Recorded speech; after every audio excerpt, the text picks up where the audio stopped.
Massimo D'Angelo, siamo nella sede qui vicentina di USB, lei è il responsabile del velo di USB e oggi incontrate la stampa per affrontare il problema dello sciopero nazionale che avete indetto a livello nazionale del settore del trasporto pubblico locale e vorrei che ci inquadrasse rapidamente che tipo di vertenza è in corso e che poi magari approfondisse di più quello che è la ricaduta sul territorio, qual è la vertenza qui a Vicenza.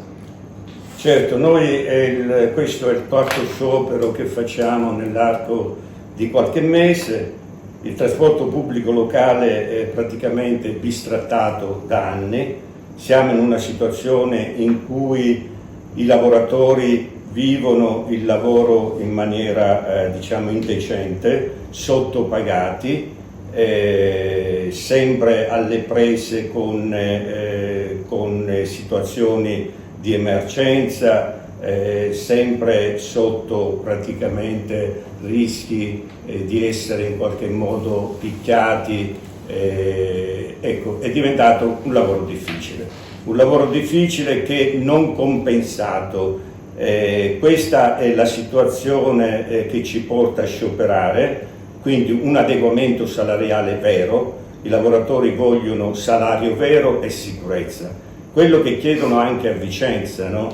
Vicenza è in una situazione in cui probabilmente fra qualche giorno, fra qualche settimana non potrà più fare il servizio pubblico perché manca il personale, perché il personale in queste condizioni si dimette, va via, sia gli anziani che anche i giovani. Cambiano lavoro in pratica, cambiano lavoro, si dimettono, nel senso che è un lavoro che è sottopagato, come dicevo, particolarmente i giovani che non hanno gli adeguamenti salariali degli anziani e non hanno i premi dei risultati degli anziani, ecco, e l'azienda è costretta, ce l'ha detto anche nell'ambito di un incontro, è costretta probabilmente a togliere dei servizi, anche perché nei nuovi concorsi, ecco, non si presentano, la gente non si presenta, preferisce andare a fare altri mestieri. Chi ha una patente magari va a fare il camionista e prende molto. Poi si legge sullo stampa, ma anche sono dati non solo nazionali ma anche internazionali, che c'è una grossa ricerca di camionisti, perché mancano in maniera pesante, no? Sì, in Italia ma anche all'estero. Certo, ma mancano in maniera pesante perché è una tipologia di lavoro difficile ed è una tipologia di lavoro che purtroppo non viene riconosciuto il giusto salario. In concreto quali sono le richieste di USB? Nazionale e locale di Vicenza? Allora, in concreto le richieste nostre sono quelle di internalizzare intanto tutti i servizi con il personale, addirittura con il personale adeguato alle paghe che il personale ha in quel momento, nel momento in cui viene internalizzato, no? Equiparare i salari dei giovani a quello dei vecchi, comprensive anche tutte quante le trattative di secondo livello dal punto di vista economico. Questo lo stiamo facendo come RSU, che purtroppo è decaduta, però stiamo iniziando questo percorso. Maggiore sicurezza sui bus, perché purtroppo per gli episodi di violenza che accadono, diciamo. Sì, rispetto a tutto ciò che accade, perché quindi maggiore sicurezza. Chiediamo un salario minimo di 10 euro l'ora. Lordi o netti, chiedo scusa, 10 euro nette l'ora a livello nazionale. Questo è un progetto a livello nazionale che include sia il TPL sia un po' il lavoro povero, perché il lavoro diventa povero e praticamente la gente è costretta a lavorare per pochi soldi e molte volte a lavorare, ad intraprendere più lavori o addirittura ad abbandonare quei lavori poveri perché non ce la fai a cercarsi altro. Ecco, la sensazione che avete, c'è una risposta a riguardo? Lo sciopero serve a sollecitare l'attenzione soprattutto della controparte o anche a sollecitare l'attenzione dell'opinione pubblica?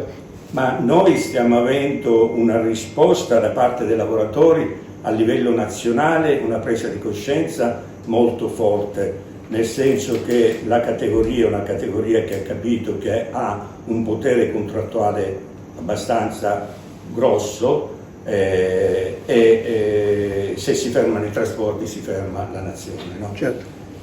Quindi noi chiediamo che possa intervenire il governo. Il 3 marzo abbiamo un presidio sotto il Ministero dei Trasporti, abbiamo fatto anche un'assemblea generale dei delegati il 25 gennaio, se non vado errato, a Roma, dove sono arrivati delegati da tutta Italia, eravamo oltre 100 persone. Ci stiamo dando un assetto nazionale e diciamo che USB si sta organizzando e c'è anche una risposta da parte dei lavoratori nei confronti di USB. La gente sciopera, cioè, oggi l'Italia è bloccata, noi abbiamo adesioni del 100% del napoletano, nella zona del Lazio, insomma, ecco. Una domanda per chiudere questa, perché vorrei, poi dopo magari scriveremo anche di più, ma dobbiamo essere un pochettino brevi. Ecco, una domanda, la trattativa locale chiaramente è subordinata a quella nazionale, cioè SWT può entrare già in gioco su qualche aspetto o deve aspettare che venga chiuso il contratto nazionale, che è scaduto quando, tra l'altro? È scaduto da qualche periodo, da quanti anni è scaduto? È scaduto da 2 anni. Quindi cosa può fare SWT in attesa del contratto nazionale, che non penso dipenda da SWT, no? SWT può fare tanto, però tutto ciò che poteva fare non l'ha fatto. Cioè la vecchia gestione, ma cosa potrebbe fare? Così ricordiamolo. La vecchia gestione ha cercato di mettere i bilanci a posto, facendo anche degli acquisti di pullman, eccetera, eccetera, che poi sono andati male, però ha cercato di mettere i bilanci a posto, ma non ha cercato di mettere i salari a posto dei lavoratori. La nuova gestione praticamente si trova queste conseguenze della vecchia, dove i bilanci noi non sappiamo, non ci hanno presentato i bilanci, non sappiamo in che situazione sono, no? I lavoratori non hanno avuto nessun aumento contrattuale, quindi vanno via e l'azienda rischia di fermarsi, e ora abbiamo aperto un tavolo di contrattazione da qualche mese con la nuova gestione al fine di aumentare i salari dei giovani, e questo è un accordo che abbiamo già. Questo può rientrare nei poteri dell'azienda locale? Certo, può rientrare nell'azienda, dei poteri locali dell'azienda, perché si chiama contrattazione di secondo livello. Secondo livello, certo. Un accordo è stato sottoscritto ma non è potuto essere in qualche modo praticato perché la RSU è decaduta. Noi siamo in fase di rinnovo della RSU e quindi andiamo a proporre poi questo accordo già sottoscritto per aumentare il salario dei giovani.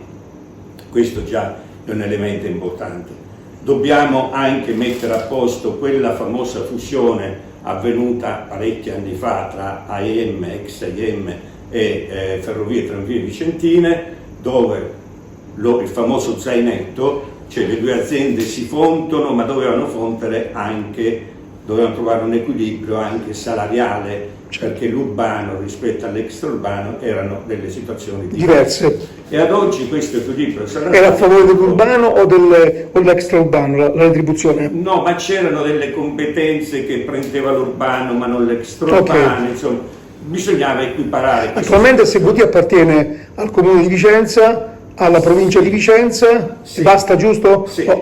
Sono 2 soci e basta, no? Sono 2 soci pubblici, paritetici? 35 e 65. 35 il comune e 65 la provincia. Sì, che poi sarebbe la ex Ferrovie Tranvie. Sì, certo. Quindi la gestione appunto è unica.